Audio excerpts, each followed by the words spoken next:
Hey, it's Daryl here. Thank you for downloading. Thank you for streaming the Total Soccer Show. On today's show, we talk UEFA Women's Champions League final, Wolfsburg versus Lyon. We talk Unai Emery and his appointment as head coach at Arsenal. We talk about other managerial and coaching changes around Europe. And then we preview Real Madrid versus Liverpool. If you're only here for the Real Madrid versus Liverpool preview, that starts at the 22nd minute. Just wanted to let you know, if you're only interested in that, it starts at the 22nd minute.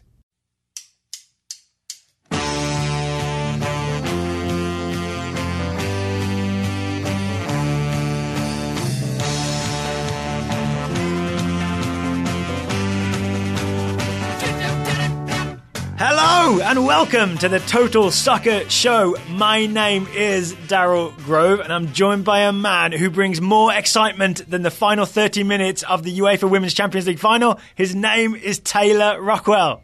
That's a high praise. That's a big way to start, man, because that was an energetic, well, first 15 at least, for sure. So if you didn't see this, it was on YouTube. It was 0-0 after 90 minutes between Wolfsburg and Lyon in the UEFA Women's Champions League final. It finished 4-1 to Lyon. It sure did, yeah. Yeah. And even that was very dramatic because my memory is Wolfsburg took the lead. Correct. Wolfsburg had a player sent off. Correct. Then Lyon scored 4 goals kind of quickly. They scored 2 goals within 2 minutes. Yep. So yeah, there's that. And it was the type of situation when they scored and they were still showing the replays and they do the replay, players celebrating in slow motion, and then it cuts back to the goal scorer. And when it cut back to the goal scorer, they were already making a run to go and score the second goal. Wow. Yeah. All right. So quick take on this. I think we have to blame the Wolfsburg player that was sent off, right? Alexandra Popp. Yep. If she hadn't been sent off, that collapse probably doesn't happen. No, and I think she, more than anyone else, knows that because if you look at the way she protested, she'd already been booked. She gets a second yellow within minutes of Wolfsburg scoring. So they're up 1-0. It all looks good. She goes in for a challenge. She gets a second yellow. She aggressively protests. But she claims, yes, a rough challenge, but she is claiming she got ball first. She's doing all the gesturing of I got ball. Refuses to leave in the sense that instead of going down the tunnel, she jumps the fence. So then she's sort of in with the fans and stands there for the rest of the game. But replays show she does not get the ball, but she does get the player's ankle pretty aggressively with her studs. Yeah. So I feel like if you really look at that one, it's more of I have made a mistake, but this needs to not be my fault. Yep. So actually, I got the ball, and you shouldn't be making this call, referee. Right. So nice try. I maybe have done that once or twice in my career. Oh no. Somebody else must be to blame. I wasn't offside. So this was 1-0 Wolfsburg. It was the 96th minute by the time Pop is sent off. The thing that Lyon do is bring on Shanice van der Sanden, who I'm sure you can guess is Dutch. But you can't tell just from me saying her name how very, very, very fast she is. Very fast. A team in extra time, tired legs, down to 10.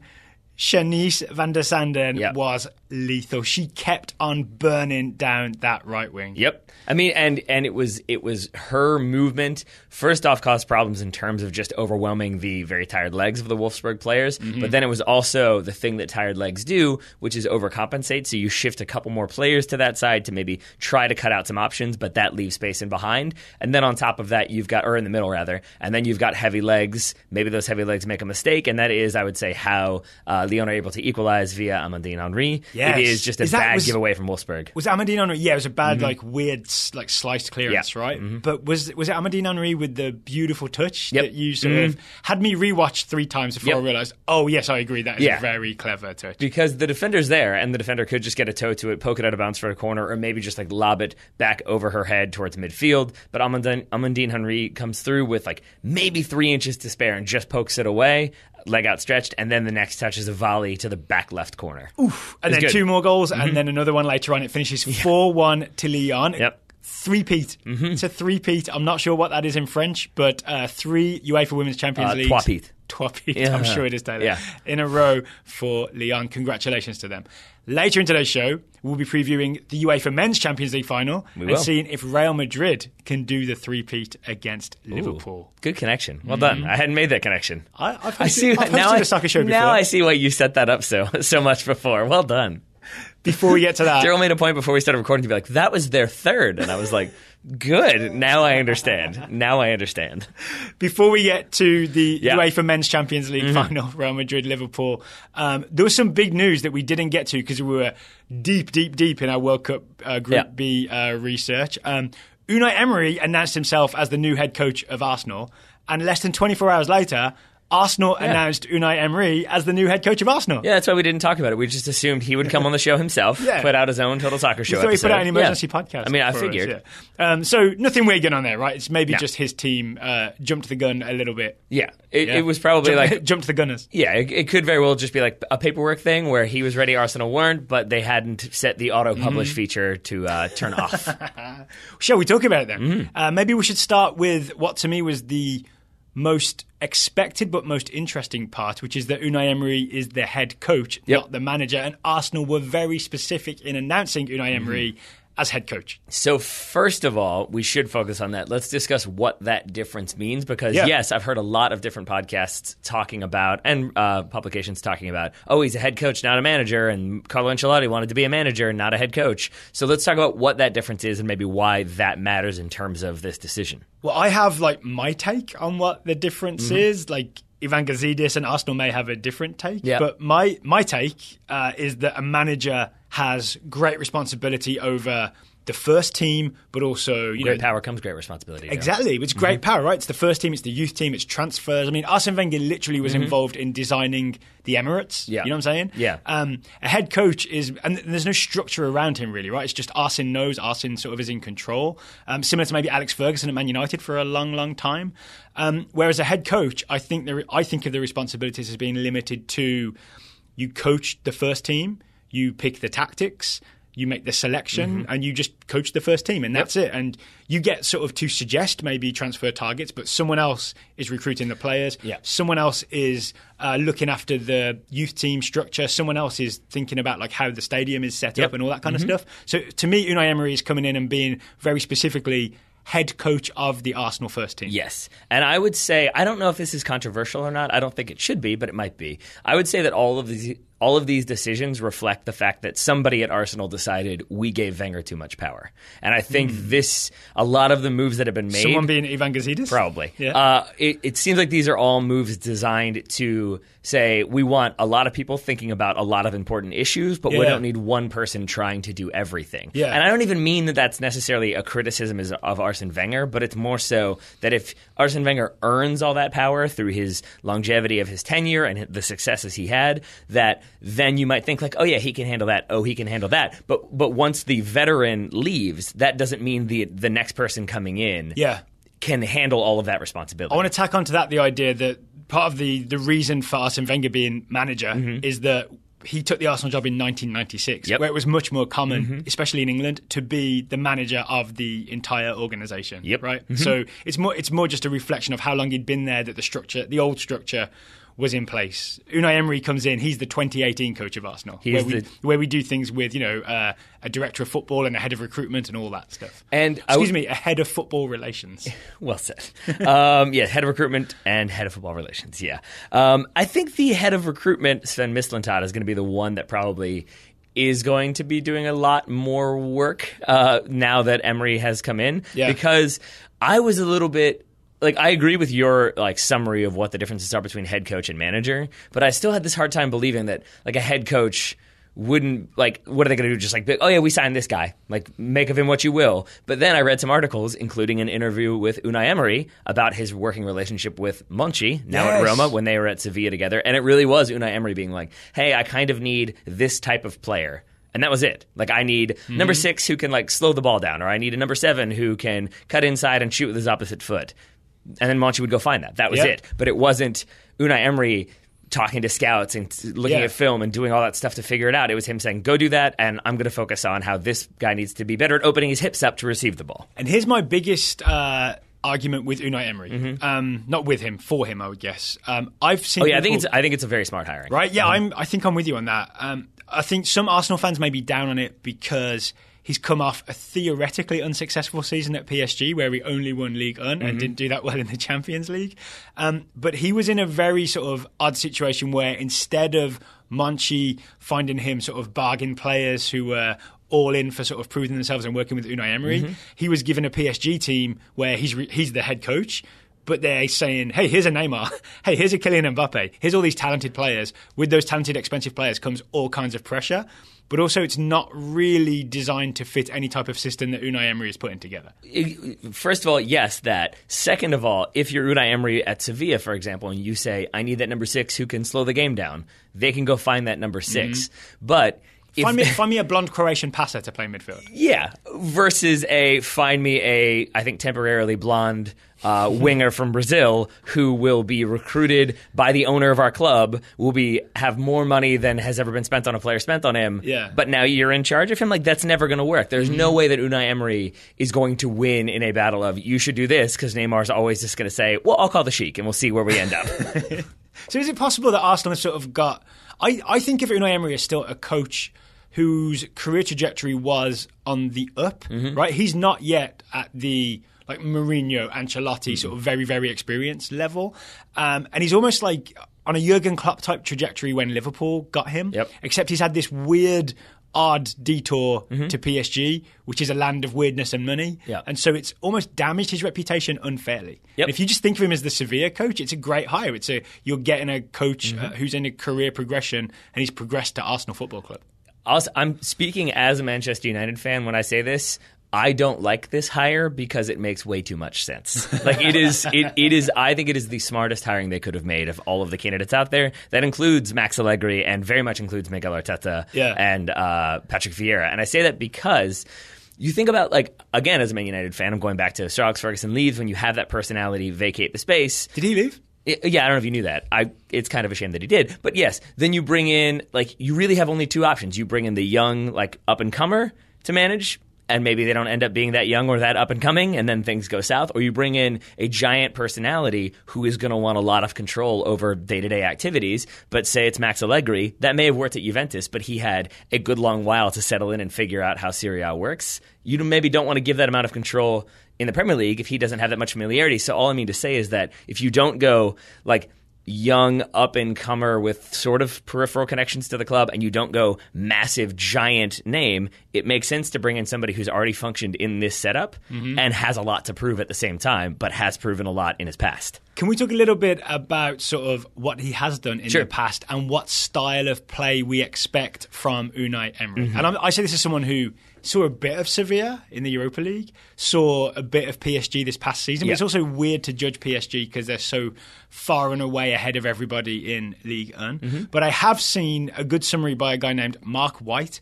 who had a good Twitter thread sort of explaining here's what to expect from an Unai Emery team. Yeah, okay. So he says that Arsenal fans can expect more or less a 4-3-3. Yep. 4-2-3-1 or a 4-3-3 is basically what he's always gone with.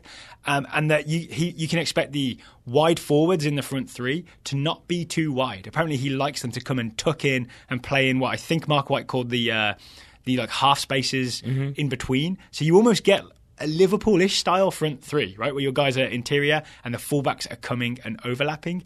I could see that working at Arsenal. Mesut Ozil as a wide forward, I think could work. Lacazette as a wide forward, I think could work. So he may have the personnel already that could work for his system. Mesut Ozil, it's funny you mention him. That is the only player that I have a big question mark about because the kind of common complaint was, he doesn't want to play wide, he doesn't want to play out of position. It's tough to get 100% effort out of him. Sometimes it's tough to get 75% effort out of him. So I'm not sure I agree with that, but okay. I mean, that is the common refrain and the common criticism that I have heard routinely, both from Arsenal fans and from pundits. And so I wonder if he'll buy into, say, if it is an aggressive pressing system where everybody has lots of responsibilities. That's my only question mark is, does Mesut Ozil embrace that? If he can do it for Germany, he can do it for Arsenal.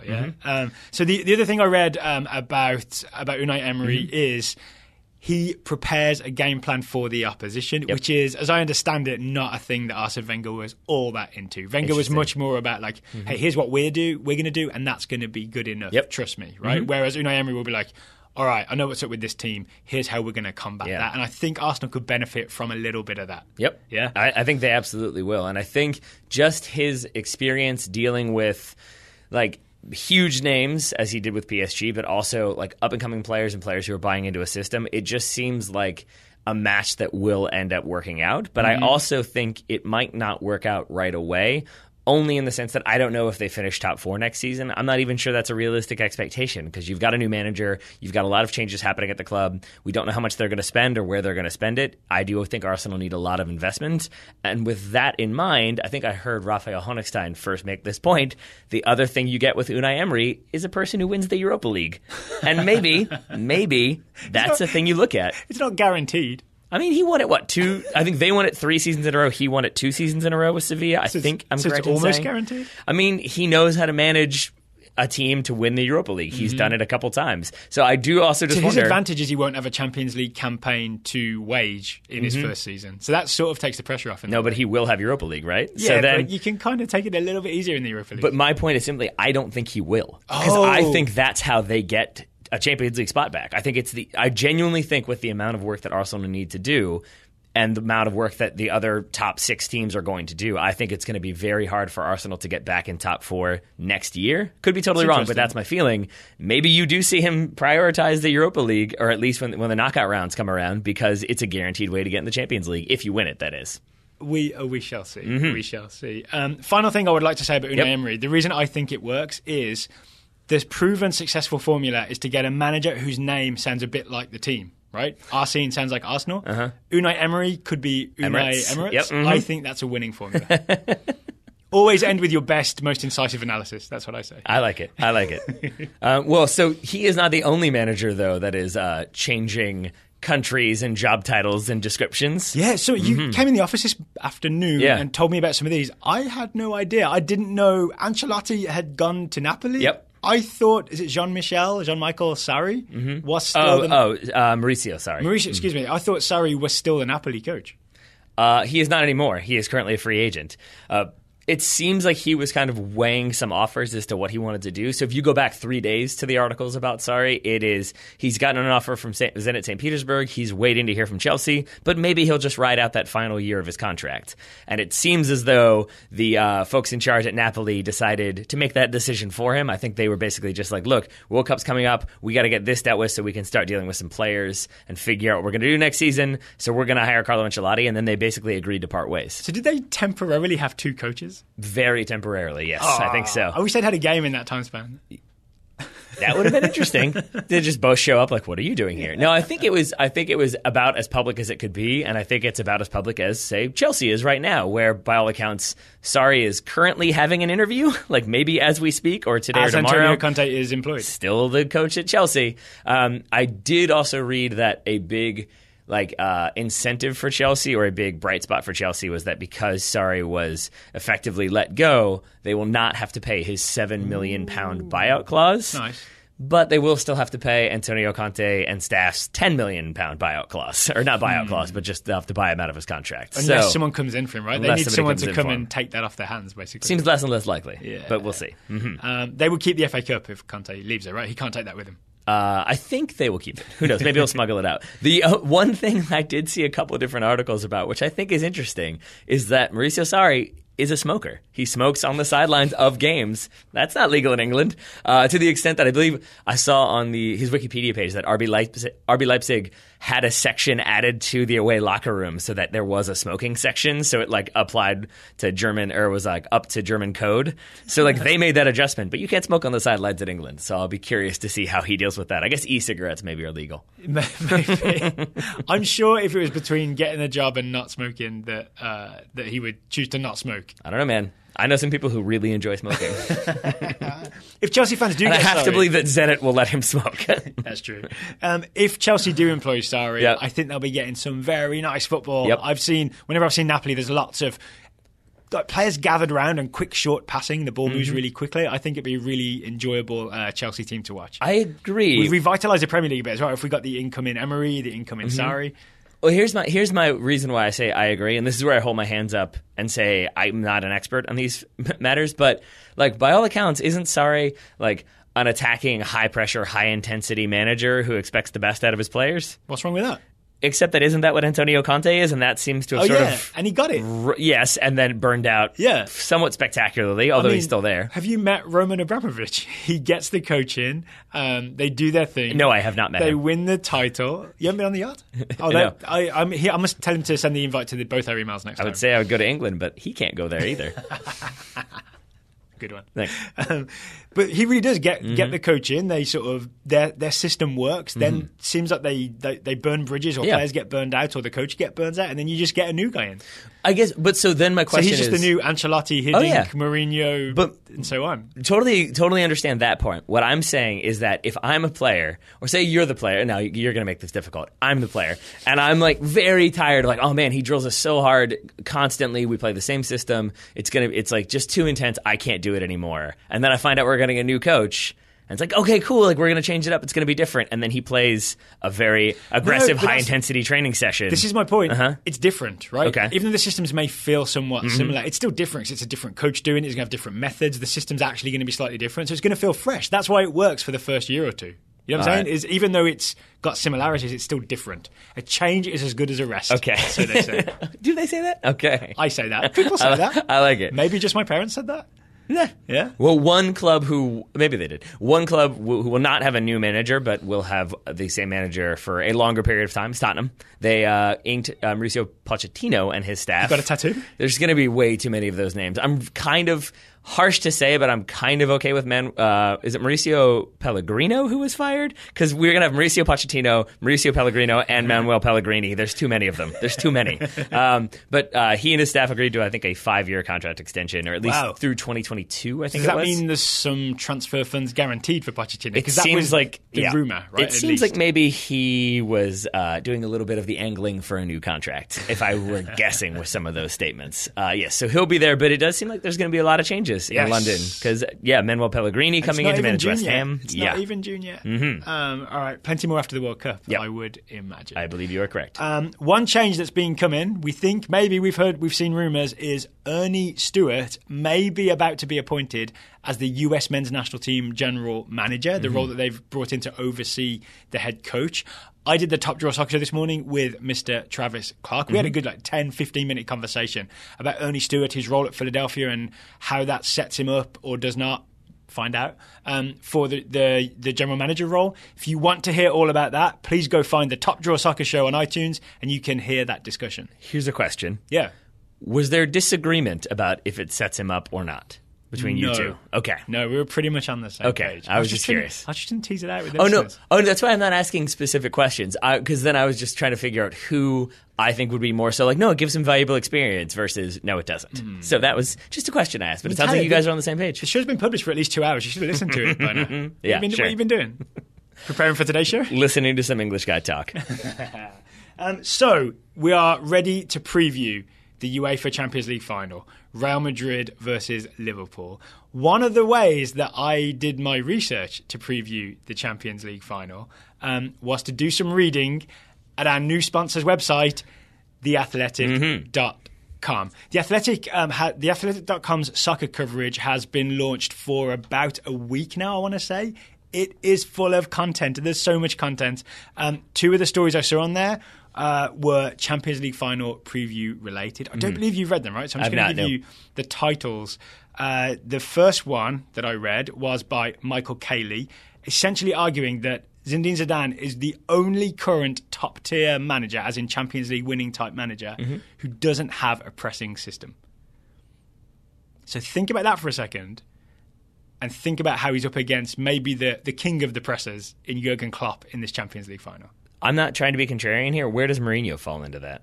He is not right now a top-tier possible Champions League winning manager. So then who is? I'm actually really curious about that. Like, is it just Zidane, Klopp, Guardiola, maybe? Okay. Yeah. Okay. So 3 people. So out of 3 people, he's doing one thing differently. Okay. But Bayern Munich have a pressing system as well. Like, there's a lot of big name teams have pressing systems, and yet Real Madrid, the 2-time Champions League winners, are very much going against the trend of the current high press thing. I would say that given that the name of the Bayern Munich manager did not come to you right away, maybe that indicates that, yeah, they're not on that level either. Is it Jupp Heynckes or Niko Kovac? I mean, I'm not sure which one it would be. But I appreciate that you proved that you could remember the Bayern manager. That's really interesting, though. Yeah, and so if you want to read that, you could go to, if you go to theathletic.com/TSS, you will get a 40% discount on the Athletic subscription. We should maybe stop for a second and say exactly what the Athletic is. We should. It is high-quality soccer content behind a paywall. Behind a paywall means no pop-up ads. As I was scrolling through, no videos jumped out. No pop-up videos. That's the other big one. Yep. None of those weird scroll-down things that take over your screen and you can't find the X to get rid of them. None of those appeared on my screen while I was reading Michael Cayley's article. And none of them appeared on my screen while I was reading Nico Morales' article, arguing that there's a case for starting Isco over Casemiro in the Champions League final. All right. I am not going to reveal the case to you just yet because it's going to form a part of my Champions League preview because I think Nico Morales sold me on it. Oh, really? I think he sold me on Isco over Casemiro, the defensive midfielder, in the Champions League final. That is interesting. Yeah. I look forward to hearing more about it. More on that later. Also worth noting that The Athletic has not just soccer, lots of other content. For purposes of the show, we're more interested in the soccer side. Oh, yeah, if you like hockey and basketball and all that. Yeah. But it's also not just stuff relating to the here and now. It's not just Champions League previews and reviews or Premier League previews and reviews. Lots of other stuff, including one from Noah Davis has a great one about the 1992 U.S. futsal team going to the World Championships and doing pretty well. They got to the final in the 1992 World Futsal Championships. A long-form article from Noah Davis. If you've ever read Noah's stuff before, it is fascinating. And it's also a look back at when US soccer was far less well-funded, but way more scrappy and exciting. Yes. Yeah? I think no one ever used very the phrase, good description. No one ever used the phrase soft-tattooed millionaires about the 1992 futsal team. Nope. They should have used bemulleted because that's what they were. There is a team photo where I was just like, I've seen that joke before about the the present day hair on top pulled back with the sides of your head shaved and a full beard. I've seen the meme of you do realize that is today's this, and it's like the Baggio afro mullet with the pencil mustache, and I was just like, oh no. That's very So accurate. then I saw that photo today, and I was like, uh-oh. That's one of those things, it doesn't look silly now, but it'll look silly in about 10, 15 years. Yeah. I think that's the case with most fashion, in fact. Which is at you, why I choose to be unfashionable. Looking at you, Perez, Atlanta United centre-back. So once again, if you want 40% off, go to theathletic.com/TSS. You'll get 40% off. As I said before, that's nearly half, right? I can do math. That's nearly half. It is the best deal you can find on an Athletic subscription. Indeed. Thank you to The Athletic for sponsoring today's show. And thank you to The Athletic, one final thing, for not being a lot of English digital newspapers, because I feel like it's especially the tabloidy ones love to do I feel like they don't think people can read more than 2 sentences without an image, so you end up getting this article that sounds interesting, you click on it and it's 2 sentences, giant photo, 2 sentences, giant photo, and it ends up taking so long to scroll down. You mean specifically the Daily Mail? Yes, I guess that's the one. So I just appreciate that you don't have that stuff, because then those will pop up and suddenly the text you were reading gets knocked down. Formatting is a nightmare. The Athletic, none of that nonsense. None of that, especially in the app. The app's really good too. One more time, theathletic.com/TSS. All right. Like I said, I did some of my Champions League final research by reading The Athletic. I read other stuff too. I also watch Real Madrid and Liverpool pretty much all year. There you go. I'm prepared. With that said, I do feel like this Champions League final, more than others in recent memory, is one where I'm pretty sure I can pick one team's starting 11 fairly easily. The other one, as you've already alluded to, there are some question marks in a way that I wasn't really expecting. Yep. So Saturday's game. Yep. 2:45 on Fox. Big Fox. I checked. The Liverpool starting 11. I would be shocked that if it's not exactly what we think it is. It's a 4-3-3. It's Trent Alexander-Arnold at right back. Danny Ings at centre. No. Yeah. We don't even need to say it, right? People, do we need to say it? Sure, go ahead. Okay, so Karius in goal. Yep. Trent Alexander-Arnold right back. Lovren and Van Dijk centre-backs. Left-backs Andy Robertson. There's no way it's Alberto Moreno. Nope. The midfield 3 will be Jordan Henderson, the English Busquets, in the middle. The other central midfielders will be George Wijnaldum on the right in place of Oxlade-Chamberlain. Did you make him George? You just make him English now? Yeah. Saint George Wijnaldum. There we go. On the right. And James Milner on the left of central midfield. See, here's the thing about you, Dale Grove. First of all, well done. Second of all, I do like that I have full faith in you to slowly try to make Jorginho Wijnaldum English. So it starts with George Wijnaldum, then suddenly you just start calling him George Williams, and then all of a sudden he's English, and I don't know how I feel about that. I'm hip to your tricks, Daryl. Then the front three is, of course, Roberto Firmino in the middle, it's Sadio Mane on the left, and it's Mohamed Salah on the right. They will press you. They will counter-press you. We can get into some details of that if you like, but we know what Jurgen Klopp is going to do. Yeah. We have a decent idea what Zinedine Zidane is going to do with his starting 11. Do we? I have no idea. In the sense that I can guess, like, the back four and the goalkeeper, and then things get a little hazier. Do we want to jump to Madrid and what they might do now, or should we stick with Liverpool? Let's maybe talk about, because, okay, we've known Liverpool starting 11, which is no big achievement on our part, right? Anyone could do that. Let's maybe talk about, everyone talks about the pressing and the gegenpressing and how Liverpool play. I would maybe like to, because I'm certain they're going to do it, right? I don't think Klopp knows a different way to play. Nor do I think it would make sense to try to change it up now. Maybe I'll ask you that question after we talk about what it is then. Sure. So let's talk about how they press. Sure. Okay, correct me if I'm wrong. Aggressively, yeah, but with a plan, right? I see it as Roberto Firmino shuffles you, like make sure that you play the ball not to midfield. He helps to try and cut that out. He tries to send you to the right back or the left back. Then people swarm over that side. If he shuffles you out to your right back, then Sadio Mane, the left winger, will come over and pressure the right back with the ball, say Danny Carvajal in this case, and then James Milner will come and join in, and Andy Robertson will sneak up, and they will like crush you and win the ball back off you there, right? That's their regular press. And I've described this in my notes. I have the teams categorized as Liverpool is chaotic hyper organization. Yes. That's what I'm going to go with, because it looks chaotic, but it's everybody knowing, as you said, oh, he stepped here, then I'm going to block off that. Now this person steps in. They all know how to do that more or less on the fly, I would argue. Yeah, well, because they're just sort of drilled in it, I guess. But I guess that's what I mean. It goes beyond drilling, though. It's almost just a natural thing that happens. It's like how you would say ants were drilled to like carry stuff back to the hive. They're not drilled. They just naturally do it. They're just used to doing it. I guess I would think about like from a military standpoint, like if you're climbing a wall, like you're not practicing climbing a wall because there's this chance that in a military setting, oh, there's a big wall here with notches to climb. It's just more so it trains you. Why does the enemy put this big string net? Big tall string net? Exactly.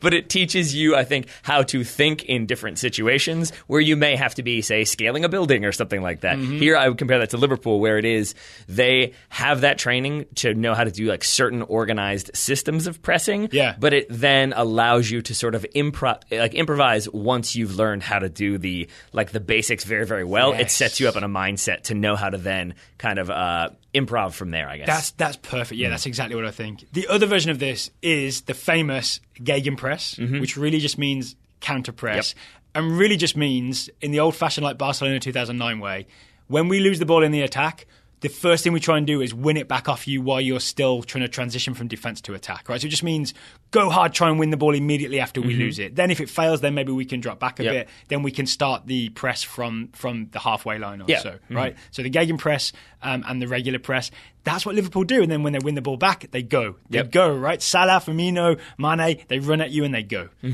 And a key part of that, forgive me if you've already hit upon this, but I want to go back to it for a sec, is the idea that with the counter press is the idea that you're countering a counter in some ways. Yes. So if you think about Madrid for a second and you think about all of the coverage has been Marcelo getting forward. Marcelo loves to charge forward. The idea there being that, say, Liverpool have the ball, turn it over, Marcelo charges forward. The emphasis is on then you challenge him right away because your opponent is most vulnerable when they themselves are counterattacking because people might be out of position. Yeah. So that's where I think you do see some of that, like that structure favoring Liverpool because maybe it's Marcelo driving forward after they win the ball back, but then Liverpool's gegenpress, that counterpress, is emphasizing on winning it back and then going right back at them, but now there's space vacated where they can exploit. So do you want to talk more Liverpool? Or do you want to talk about what... Oh, here's the question I want to ask you about Liverpool. Assuming you're Jurgen Klopp, is it the sensible thing to do the thing you always do and go all out, try and blitz the first 20 minutes against this Real Madrid team, which is a very special team, sort of third consecutive Champions League final in a row?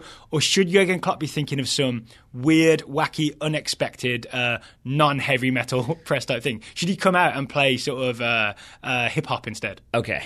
You know what I'm saying? Just a different musical style. First of all, no.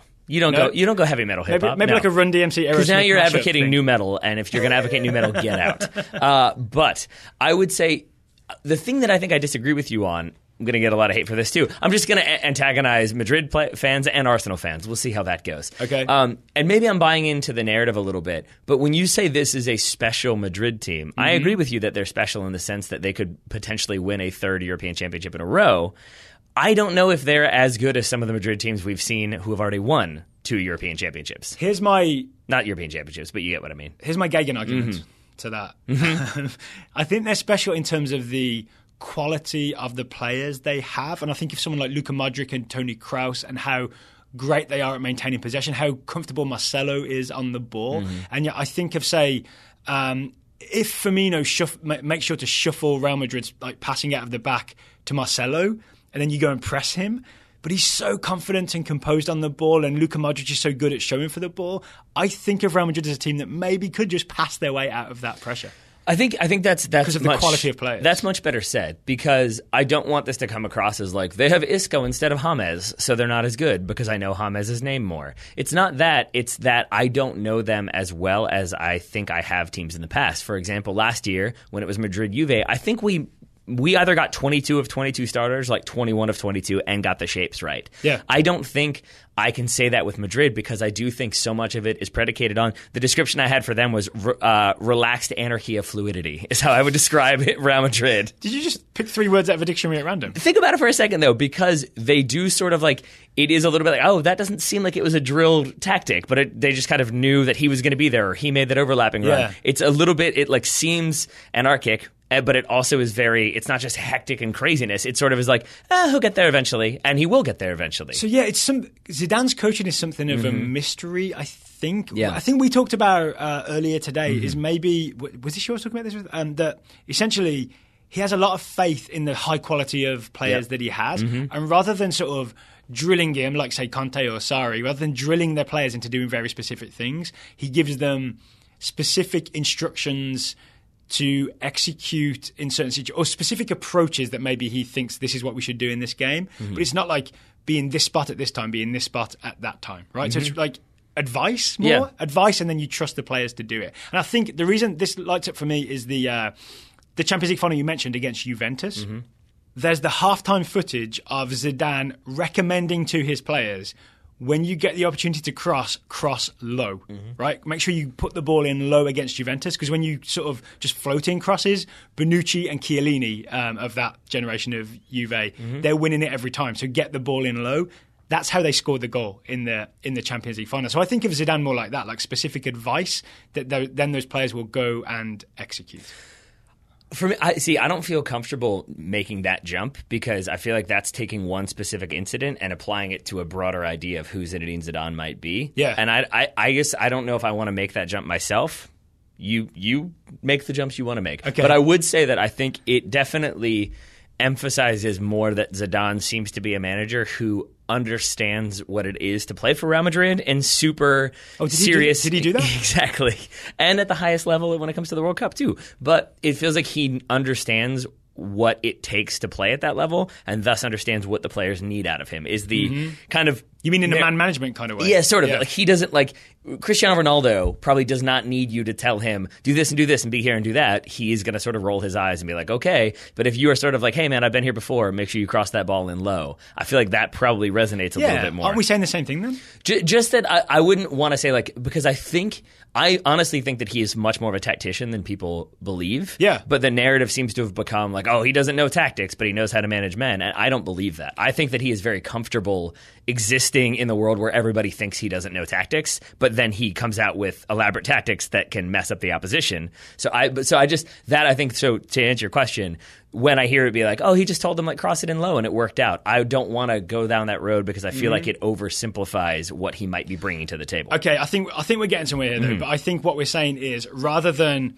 hey, Guardiola will sort of draw the grids out and you'll be in zone 26 at this moment and zone 25 at this moment. You know what I'm saying? Yeah. And I think, Simeone is the one that does that. I think they both do. Because Guardiola definitely has the grid. Because remember, he thought the NFL field, I think, was like, why did you grid it out like this? Yes. Yeah. For the 10 yards.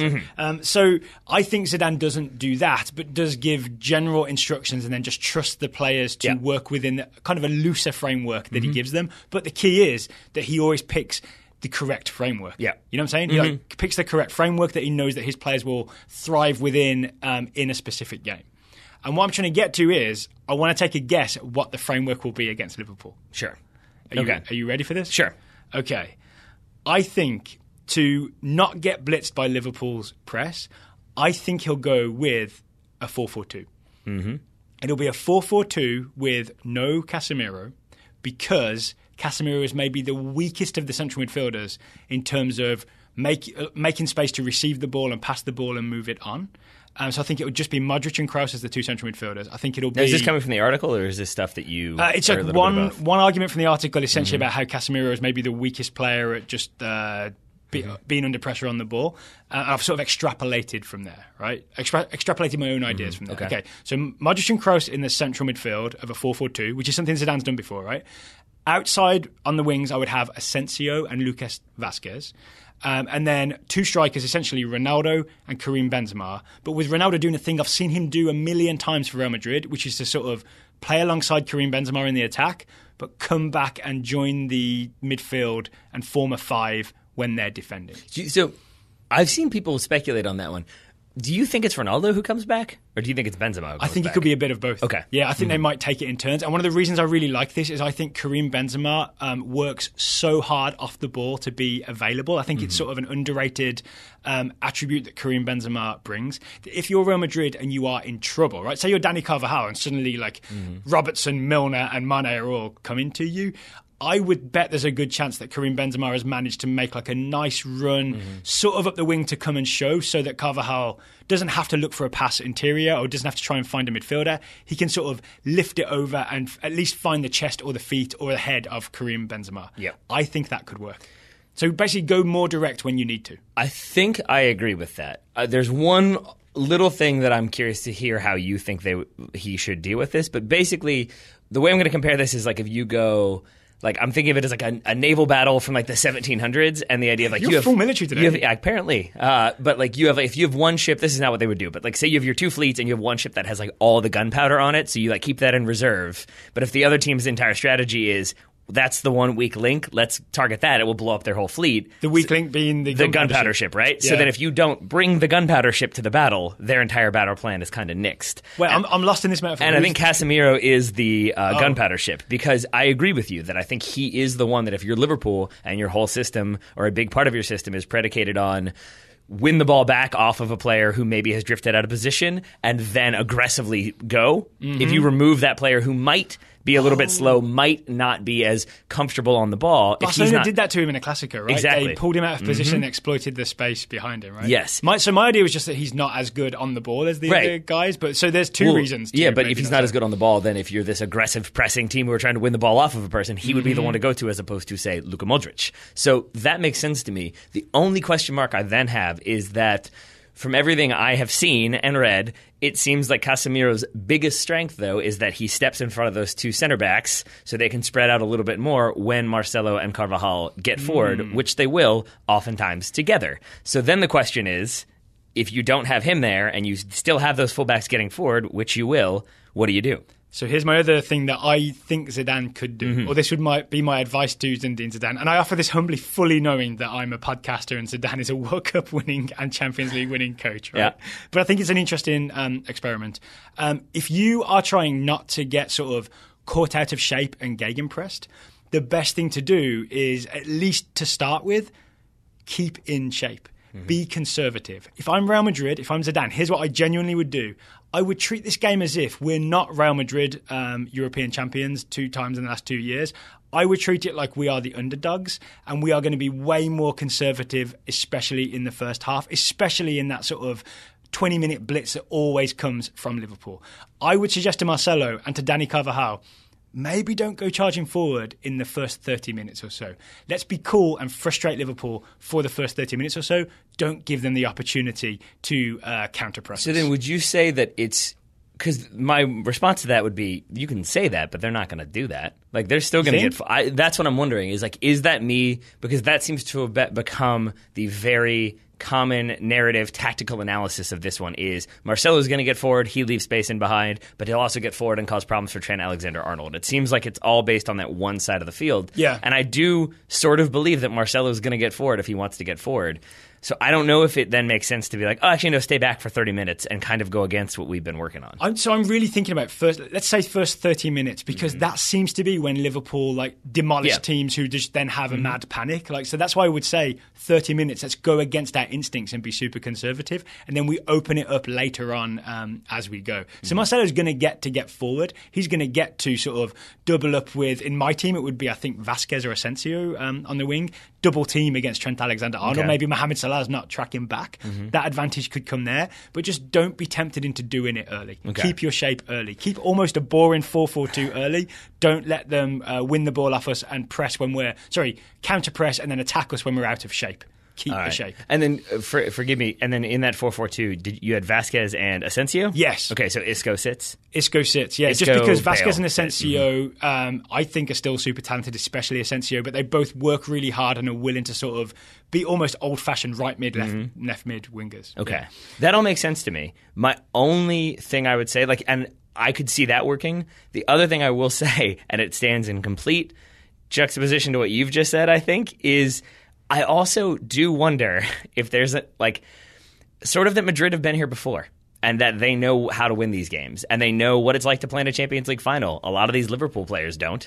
And it really does make me wonder, do any of them? I don't know. And so I do wonder if, last season, Real Madrid at times looked underwhelming, but do have that ability to raise their game when it's that all-important stage. And I almost wonder if so I feel like then you don't want to get rid of, if you take that approach, you don't want to get rid of the swagger of you've won it twice in a row. You want to really embrace that of look, you guys know what it's like to be here. Does Mohamed Salah from 12 yards out know what it's like to score a Champions League final goal? No, but Ronaldo does. And so you kind of steer into we've been here before, we are capable of raising our game to that level. But I could see me making the argument to the Real Madrid players, we've been here before, we know how to control a game like this. We know that you have to sort of take the first 20, 30 minutes easy. They're just going to do the same thing they always do. We're going to use our experience to sort of manage the game and be in control of what's happening in the game. Okay.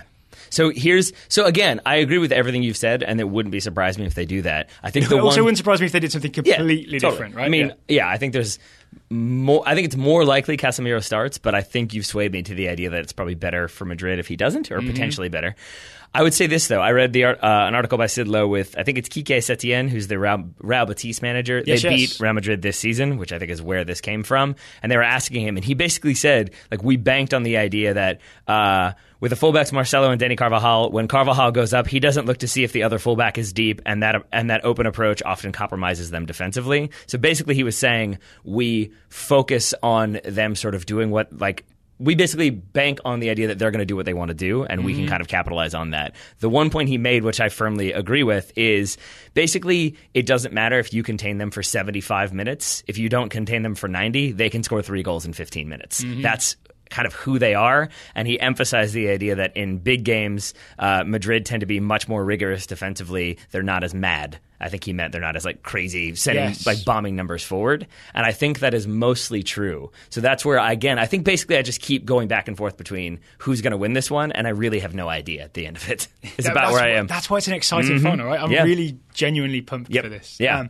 Do you want to do our specific predictions, or have you got more stuff you want to talk about? Well, I feel like we've talked a lot about Madrid and maybe less so about Liverpool, but I think that's because we've kind of already said it. It's that we think we know what Liverpool are going to do. I don't think they're going to deviate much from what they usually do, because if you've just had this thing... It'd be fascinating if they did, right? It would be fascinating. If they came out playing classical music. I just think it would be disastrous, because if you've worked on something for the entire season... Admittedly, they've had a couple weeks now with the end of the season and their season being mostly over that they could go about trying to change things. Maybe that's something that they have in mind for the final 20 minutes or so. Or it could be that they're well rested, and so the sort of pressing is even more effective than it has been for a while. Yeah, I've enjoyed that again, the way stuff gets... 110% energy in the legs. Wow, Daryl Grove hates 110% energy. It is interesting to see how it gets covered, because you hear it as Liverpool... press and press and press, and their whole system is based on running and running and running. And with 3 weeks off, will they still have that killer instinct?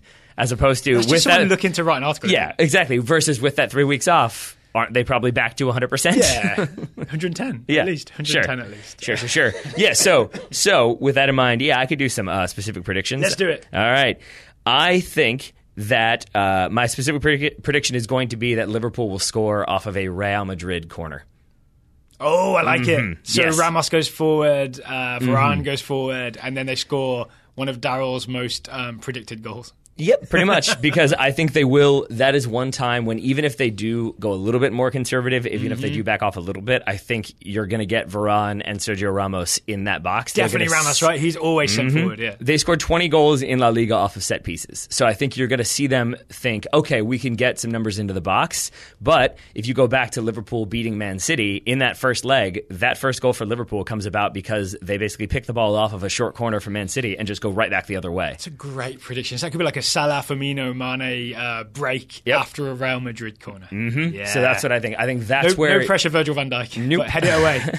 But I think that's where you might see Real Madrid just slip a little bit in their focus on the big stage, and maybe that's where Liverpool are able to capitalize quickly. That's a good one. I bet that's something that Klopp's been preparing as well. Okay, here's a prediction. I should talk to him. He said it was. I wasn't supposed to tell it. I'll talk to Zidane. You talk to Klopp, right? Here's a thing I think is going to happen. I think Real Madrid are going to score after getting in behind Trent Alexander-Arnold.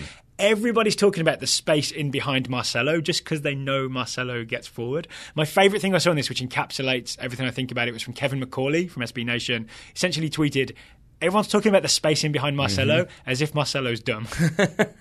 Marcelo knows when the space behind him. One of the things is that he's, at this point in his career, is a very good judge of when to go and when to stay. And I don't think Kevin said this, but I think he's an okay judge of when to go and when to stay. But I would say that if there's space in behind Marcelo and Real Madrid have the ball, you should be the ones that are scared, because that means you're being attacked and Marcelo is in a forward position and he could be doubling up against your fullbacks. And in this case, I would argue the inexperience of Trent Alexander-Arnold and the fact that I've seen him be in the right back position, not like upfield, but be in the right back position, and definitely Roma, maybe twice, have managed to put balls in behind Alexander-Arnold and get on the end of it. I'd be more scared about sort of the left winger, say Ronaldo, and the left mid and Marcelo exploiting that space behind him. Not that he's a bad player, not that he's a dumb player, he's a young player, and all young fullbacks have this problem of not quite being always aware of the space behind them.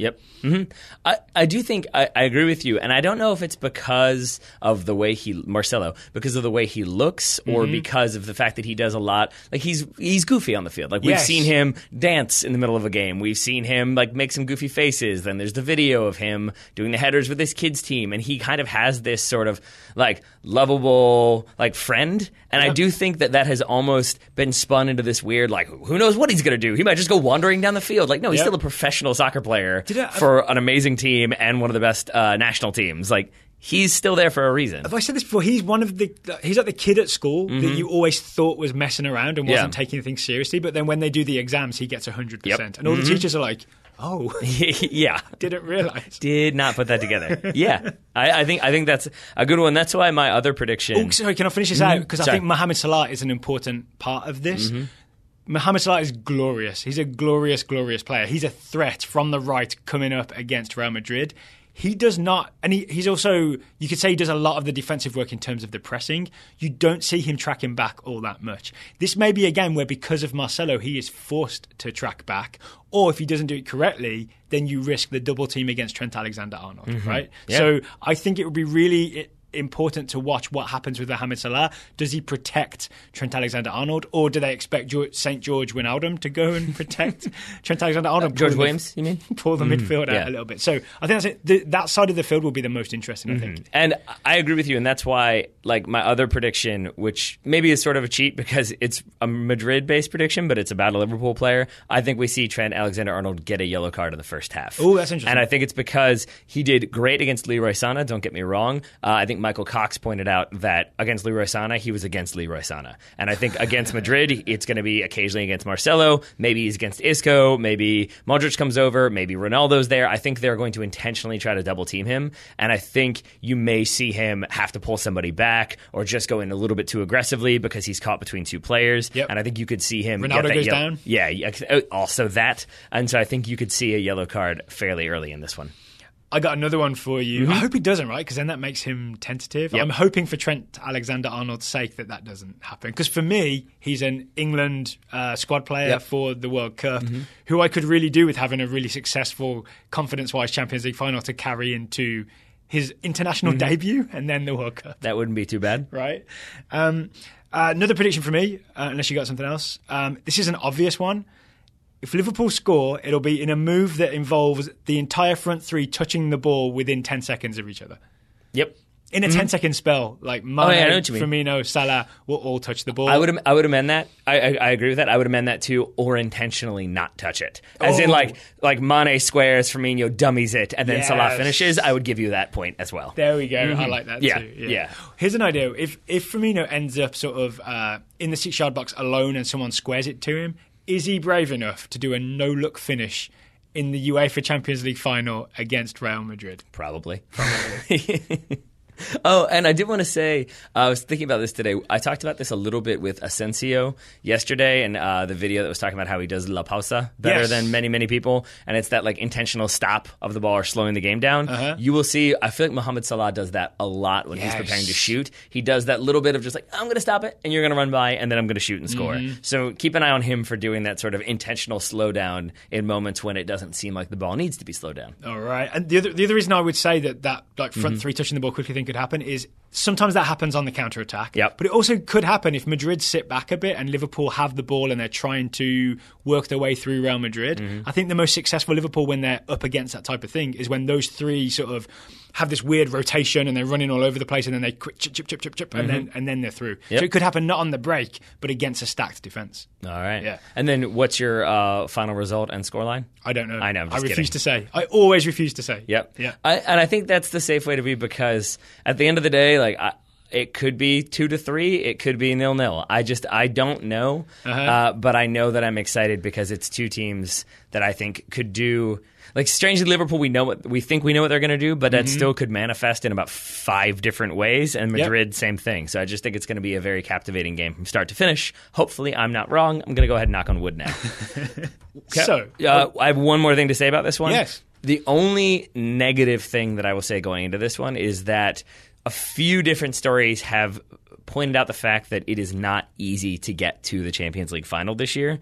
So you mean as a team or as a fan? As a fan. Right. That I guess there's only 2 airports in the surrounding area of Kiev, and they have all been, like, all of the spaces for airplanes to land have been booked. So essentially, there was a story today that Liverpool, like a Liverpool charter agency, had to cancel 3 charter flights. It's about 1,000 fans who can't go because there's just no space at the airport for them to land. They didn't work that out. Who's booked these spots? The charter airlines, I guess, whoever the charter company is, basically, I guess, thought it's a major airport, they'll be able to do it, and then at the last second realized they couldn't. But I think Madrid fans have also, there was a story about them, like at least 1,000 returning their tickets because there's just really, it's very difficult to get to Kiev. And then once you're there, I think finding price logical priced accommodations is very challenging as well. So could we see a not quite full arena for a Champions League final? My guess is no. But my guess is that if they were in a situation where they did have to fill some seats, then it becomes a lot of kids, people on the street come fill it in. So you might just. All I mean to say is that then you. Guess what, class? Today's lesson is. yeah, exactly. Salah versus Marcelo. I would sign up for that class.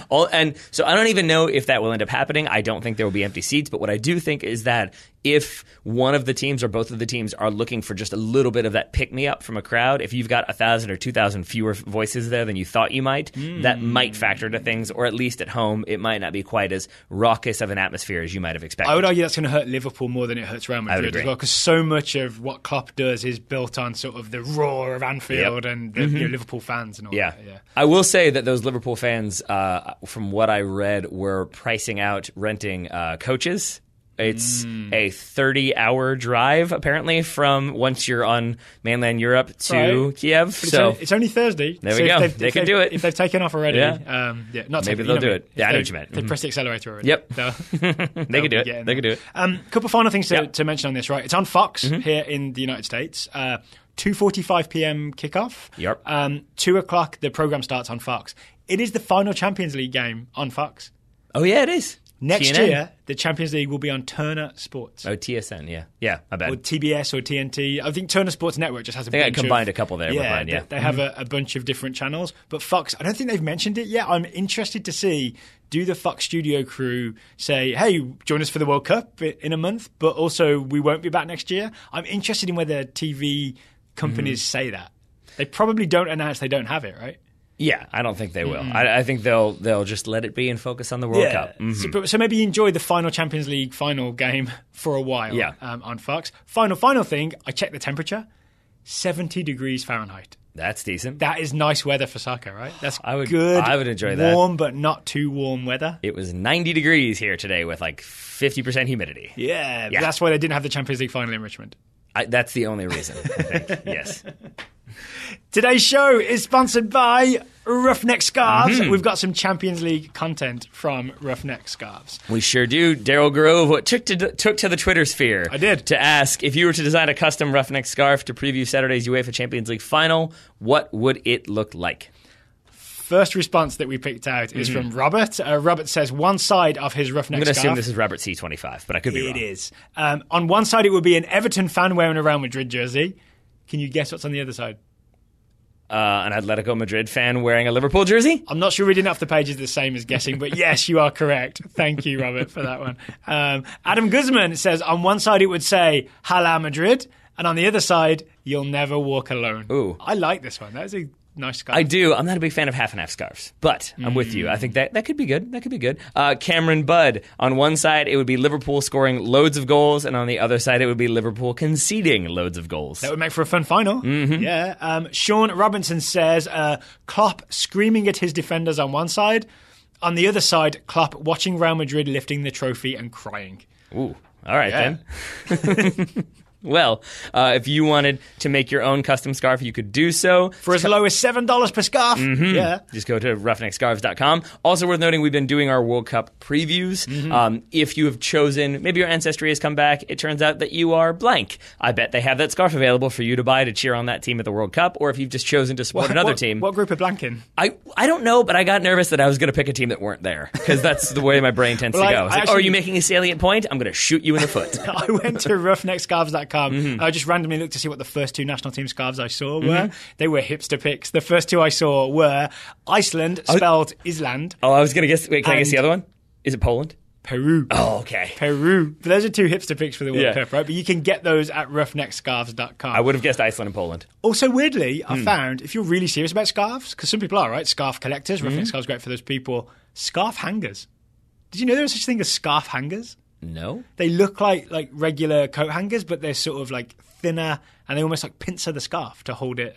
It makes sense, because I think the scarves that I have, I've folded and put into a cupboard. So yes, a scarf hanging. And also, I don't hang my scarves, but I imagine if you do, you might not necessarily want to put thumbtacks through them, especially if they're like light and thin and silky as opposed to the big wool ones. There you go. So if you want to buy a scarf from roughneckscarves.com, don't pay full price. Use the Total Soccer Show discount. Do it. It's Total Soccer Show, all one word. Taylor says all uppercase. I say it doesn't matter. Try both.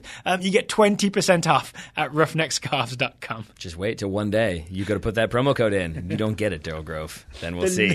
The link to Roughneck Scarves and to The Athletic will be in the show notes. Alrighty. Thank you to Roughneck Scarves, and thank you to everyone who sent in scouting reports. We've got many to get to. We've got many in the queue. Those will most likely, he says, because he doesn't want to commit, but most likely feature at the end of our Champions League review show, which should be out Sunday evening. Is that correct, Mr. Grove? I thought Saturday evening. Did I say Sunday? I meant Saturday. So See, this is why I ask. This is why I clarify. See, there's the brain shooting me in the foot. Making a point that I know is right.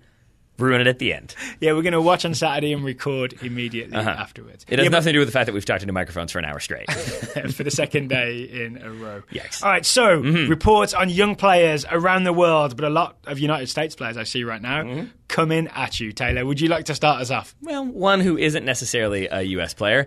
Ben Richards scouting Efrain Alvarez, the 15-year-old Mexican-American midfielder for Los Dos. After deservedly garnering USL Player of the Week honors, Alvarez celebrated by scoring 2 more goals after coming on as a halftime substitute against the Portland Timbers 2. The first, in what is quickly becoming a habit, took everyone by surprise as he That's the Efrain Alvarez trademark. That shot took everybody by surprise, and it's in the back of the net. Bent one into the far post in what can from what what can charitably called a tight angle. The second was a swerving blast with his right foot from the top of the box that was in the net before anyone could properly react to the fact that a shot had been taken. Can we take a moment to point out here that Efrain Alvarez is 15 years old? It's kind of silly. But yes. Good pause. The 2 goals give Efra 6 in 3 games and gave Los Dos fans something to be happy about during a 7-3 loss. Oof. In other news, according to an Univision Deportes interview that has been run through Google Translate, Efra is keeping the door open regarding his national team commitments, thus giving a sliver of hope that Alvarez could possibly be convinced to don the red, white, and blue, though that hope is tempered by the fact that the very same interview seems to indicate that no one from U.S. Soccer has been in contact with him. Maybe Ernie Stewart could be the man to get on the phone. That would be great. Or anyone. Anyone would be fine. I would put that, if I was in charge of setting up Ernie Stewart's desk, and by the way, Ernie Stewart's not official, it's just a rumour. If I was in charge of setting up his desk, I would put his inbox and I would put call Efrain Alvarez on the very top. On the very, very, very top. That's fine for me. Mm-hmm. Also, with my 6%... I really can't think of anything else. Yeah, let's do that. With my 6% Iberian heritage, is door open in Spanish salida a puerta? Sure. Sure. No.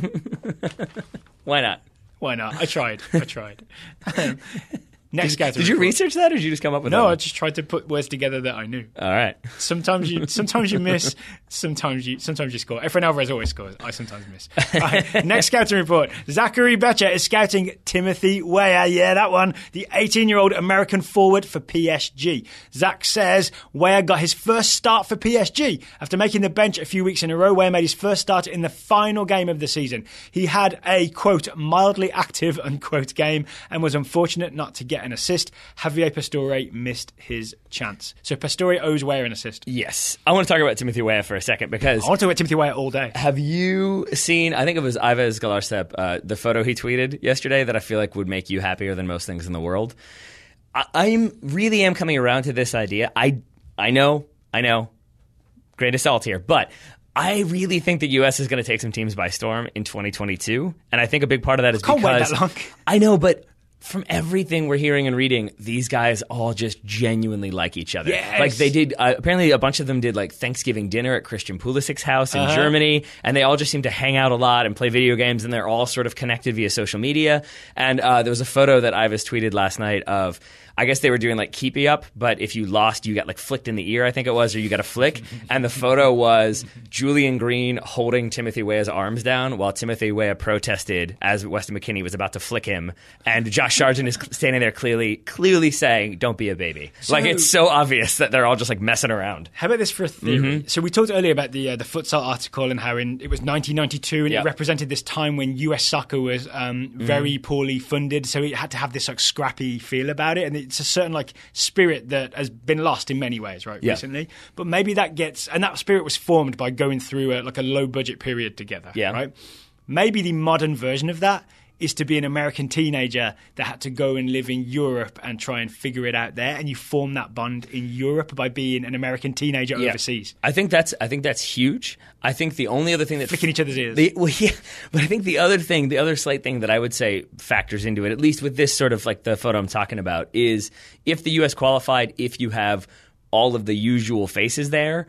Are a bunch of 18-year-olds acting like 18-year-olds, or are they all sort of being like, ooh, I don't want Clint Dempsey to be annoyed with me. I don't want to get yelled at by Michael Bradley. Yeah, if you're the one 18-year-old instead of a whole group of 18-year-olds. And by the way, it wasn't in the scouting report, but obviously Weah is in the national team squad for the Monday's game against Bolivia, as is Pulisic and McKennie. And I just wonder if all of those youngsters being together, it establishes this core where then other players that come in, it's sort of like, oh, it's a little bit more relaxed. It's a little bit, if they've got that, I feel like I'm using this twice in the same show, but so be it. They've got that kind of swagger, that confidence of being around each other, and maybe it just creates a different vibe than has existed at least in the last couple of years. All right, well, let's keep it going with guys who are in that squad. All right, go ahead, Daryl. Russell Findlay is scouting Eric Palmer-Brown, the 21-year-old American centre-back for Manchester City. Russell says EPB has finished up his largely successful loan at KV Kortrijk, which saw him become a consistent starter for the Belgian club. Russell says that EPB is not quite ready for Man City. I like the understatement there. Both in his play as well as lacking a proper work permit. Didn't think about that. That said, in a recent interview with Brian Sciaretta, we know him, Palmer Brown said that Man City was in contact with him every couple of days and went to every other game to give him notes and video analysis. So it seems like Man City values EPB. Question for you, Taylor. If you say to Pep Guardiola, what does EPB stand for? He'll stare at you blankly. He will, right? Know. Yeah. He'll be like, I'm on vacation. It's the summer. And I feel like even if you extended that further to, what do you think of Eric Palmer Brown? He might be like, I like his music? I don't know. Is he the kid on loan at Middlesbrough? Zach Lippert scouting Alejandro Guido, the 23-year-old American midfielder for Club Tijuana. Zach wrote this in all caps, so my delivery will reflect that. Oh, brilliant. Okay. Alejandro Guido has been called up for the next round of friendlies. I have been waiting for this moment for my whole life, or at least the last 6 months that I've been scouting him! ! Says Zach. Declares Zach. Yeah, I feel like you should have put the exclamation point into the delivery, not reading it out loud. Him! I leaned back in my chair to do that. I'm pretty sure I still peaked. So that is a surprise call-up. But it might be exciting to see, and I'm glad that paid off for Zach. Yeah, I am too. That's why I was very excited to see the all caps, because it was justified, I would say. Jeff and Sam Huffman are scouting Mukwele Akele, a 21-year-old American attacker for Villarreal, who is not in the US men's national team. Jeff and Sam say, in a surprising development, Mukwele Akele has signed a 2-year extension to stay at Villarreal. And in even better news, Travis Clark, that one from the Top Draw Soccer Show, reports that Mukwele has been training with the first team this week. So this extension appears to be a signal of intent from Villarreal. Oh, like Fox Mulder, I want to believe. I want to believe that, as opposed to it was the end of the season and they maybe threw some youngsters in there. He was at Villarreal C last year, right? We'll see. Plenty of time-ish, sort of, kind of. Jake Lamar. A regretful contract. Yeah. Jake Lamar scouting Austin Trusty, the 19-year-old American center back for the Philadelphia Union.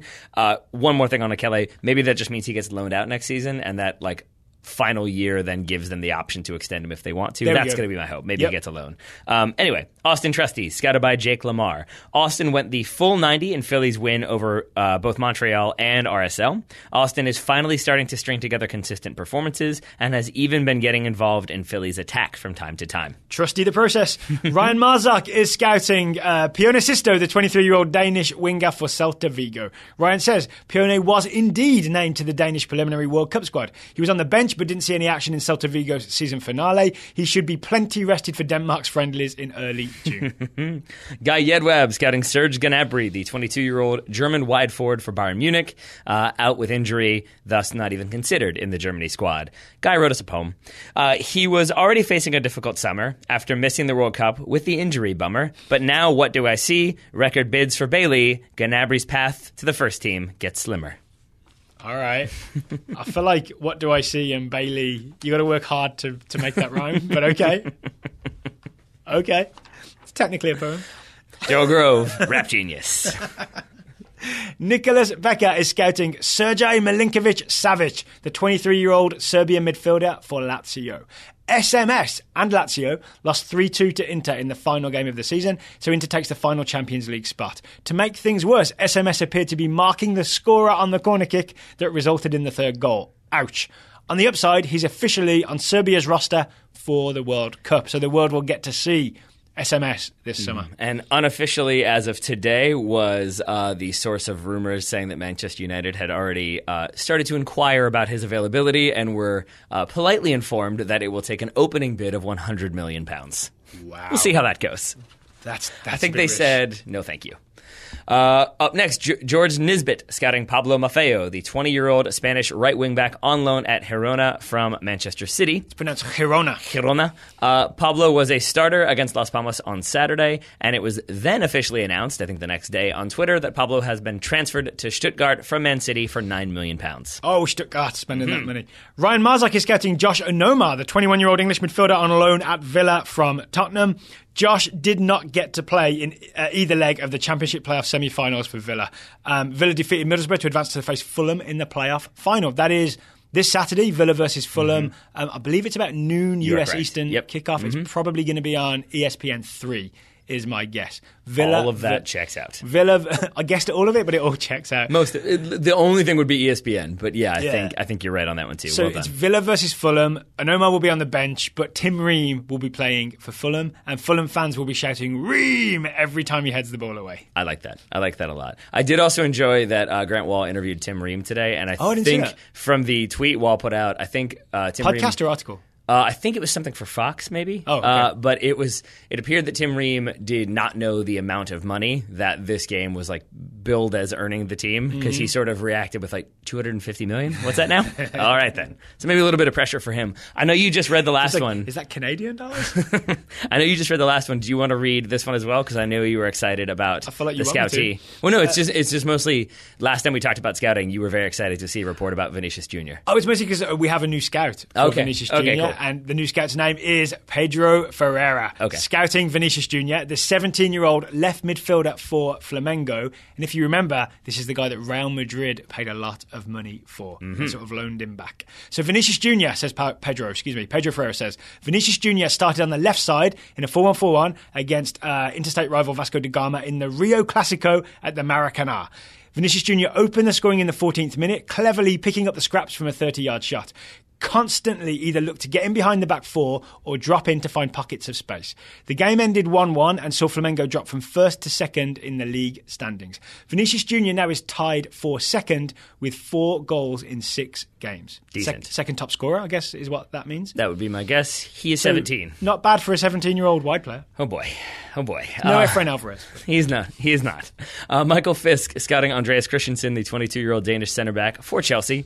It was a good end of the season for Andreas, says Michael. Andreas received Chelsea's Young Player of the Year award, a call-up to the Danish World Cup squad, and a few opportunities to kiss the FA Cup trophy, even though he did not make the 18 for the Cup final. I want to say Christensen has been the most slow and steady progression, but actual progression of anybody in the scouting network. Yeah. He keeps taking steps. He does. Yeah, but they're never like giant ones, so we're always just like, oh yeah, Christensen's doing that. Yeah, I guess maybe it's like captaining Chelsea. I guess playing in the World Cup. That's the big one. And then from there we'll see what happens. That would be the big one. Also, I've left it a minute or so. Do you think at this point I've got any tweets about how Vinicius Jr. is playing in Brazil and Efrain Alvarez is playing in the USL? No, you wouldn't get that yet. You think people got the joke? I hope so. We'll see. The lack of confidence in my voice conveys that I'm not confident about that.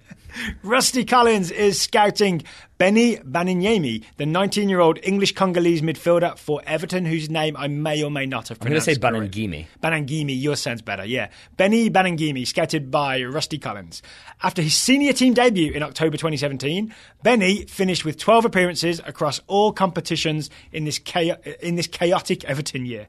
Earlier this month, Everton signed Banangimi to a new contract until 2022, which is slightly strange given that they already gave him a contract extension in October 2017. Odd, right? Just keep throwing out extensions. Everyone. Maybe a bit more money for Benny? I would say so. Robert Newman, final report. It's all about the Benjamins. That's average. Outstandingly horrible. Robert Newman scouting Mason Mount, the 19-year-old English midfielder for Chelsea. Officially back at Chelsea, Mason Mount has returned to Chelsea from Vitesse, but has a busy schedule ahead of him as he trains with the England U19s for the U19 Euros later this summer. Go get him. As part of that training at St. George this week, to clarify, that's St. George, the training facility, not St. George Williams starting for Liverpool. At St. George this week, Mount was invited to train with the England World Cup squad by Gareth Southgate. Oh, I heard about that. So he's not in the squad, but he trained with them. Yeah, but he got to play with them. Yeah. Yep. I would also say that I hope Mason Mount and Matt Miazga are pen pals. Why is that? Because they played for Vitesse together. Oh, so you just want them to be buddies for forever? Yeah, I want them to be pen pals. All right. Yeah, like actual old school penmanship instead of emails. Whatever. Matt Miazga has to focus on like getting into the Weston McKinney clique. That's his focus right now. Isn't he too old? I want everybody to be best friends. 22-18. Yeah, all right. It's fine. Go on, Matt Miazga. It's a freshman hanging out with a senior in college. It's all fine, good. right? Yeah. It's all fine. All right. Thank you to everybody for the scouting reports today. If you would like to join the Total Soccer Show Scouting Network and support the show, you go to totalsoccershow.com/join. It works as a monthly subscription. It does. If you've already done so, many people have done so but haven't gotten their players yet, please email me. Daryl@totalsoccershow.com. Let me know you're waiting for your player. I will get them to you as soon as I can after I get your email, I promise. Taylor Rockwell. Yes, sir. Thank you for taking the time to talk to me today. Right back at you, hermano. I will see you again on Saturday when we'll watch the Champions League final together and then do our review. Listeners, we will talk to you again on Saturday after we watch the Champions League final and do our review.